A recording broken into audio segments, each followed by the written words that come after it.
কাশ্মীরের পেহেলগামে ঘটে যাওয়া বন্দুকধারীদের হামলায় ২৬ জন নিহতের ঘটনায় চিরপ্রতিদ্বন্দ্বী দুই দেশ ভারত ও পাকিস্তানের মধ্যে উত্তেজনা এখন চরমে। পারমাণবিক শক্তিধর দেশ দুটির সেনারা শনিবার রাতেও কাশ্মীর সীমান্তের নিয়ন্ত্রণ রেখায় গোলাগুলি করেছে। এতে হতাহতের কোনো খবর পাওয়া না গেলেও টানা চতুর্থ দিনের মতো গোলাগুলির ঘটনা দেশ দুটির বড় ধরনের সংঘাতে জড়িয়ে পড়ার আশঙ্কা তৈরি করছে।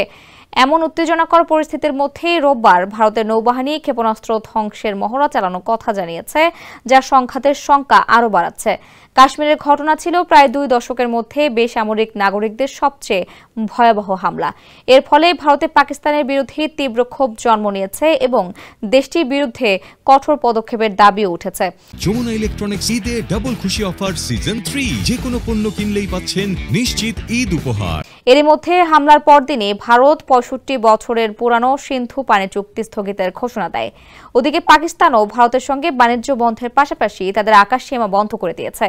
এর মধ্যে প্রতিবেশী দেশ দুটির মধ্যে নতুন করে গোলাগুলি এবং ভারতীয় নৌবাহিনীর ক্ষেপণাস্ত্র ধ্বংসের মহড়া তথ্য তুলে ধরে একটি প্রতিবেদন প্রকাশ করেছে ভারতের সংবাদ মাধ্যম দ্য ইন্ডিয়ান এক্সপ্রেস।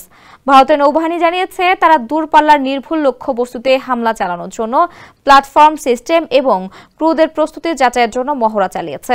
তবে মহড়াটি কোথায় হয়েছে তার বিস্তারিত জানায়নি।